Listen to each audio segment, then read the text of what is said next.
America, and we are here today with Gracelyn Garber, Amy Perez, Danielle Gazuk, and Sammy Myers. Gracelyn and Amy are the legislative branch, sorry, and Daniela is the executive and Sammy is judicial. So I have a few questions for them that they will each will answer. Okay, so for Amy, what are the main responsibilities of the legislative branch?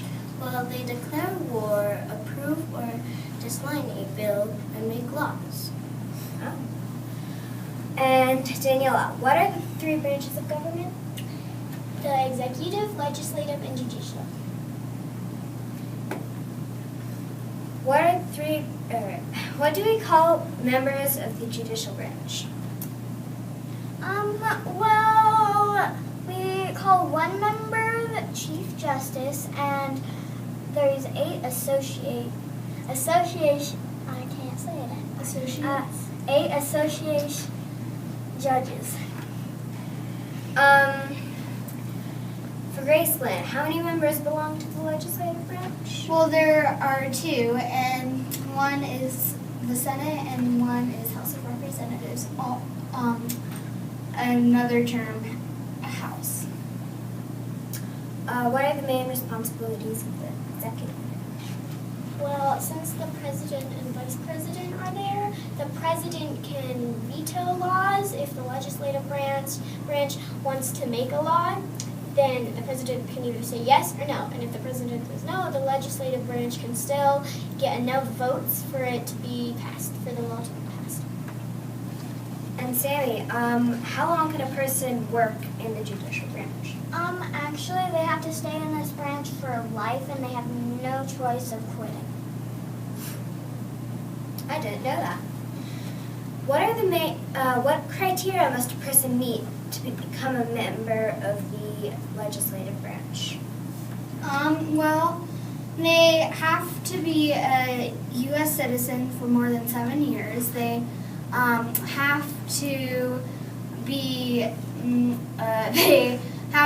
be 25 years or older, and they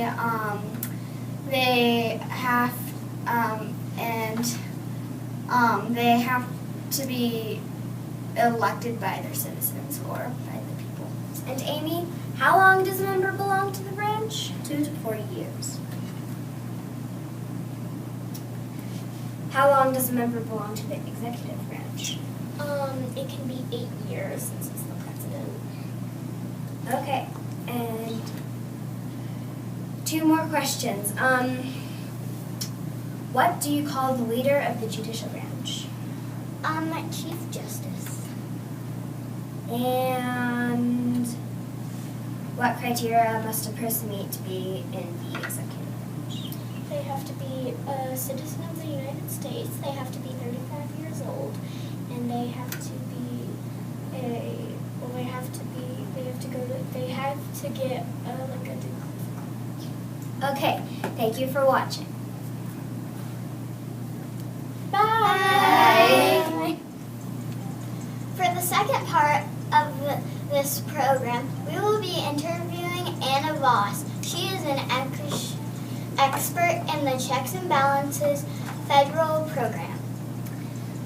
The first question for you, Anna, is what are the 3 branches of the government? The 3 branches of government are the legislative branch, the executive branch, and the judicial branch. Perfect. What is the process of checks and balances? With checks and balances, each 3 of the government can limit the powers of the others. That way no branch becomes too strong and too powerful. That's awesome. How does the legislative branch check the power of the executive branch? The legislative branch can check the power of the executive branch by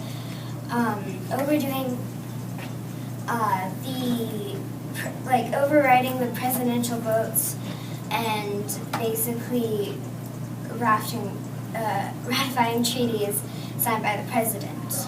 Wow, that's really cool.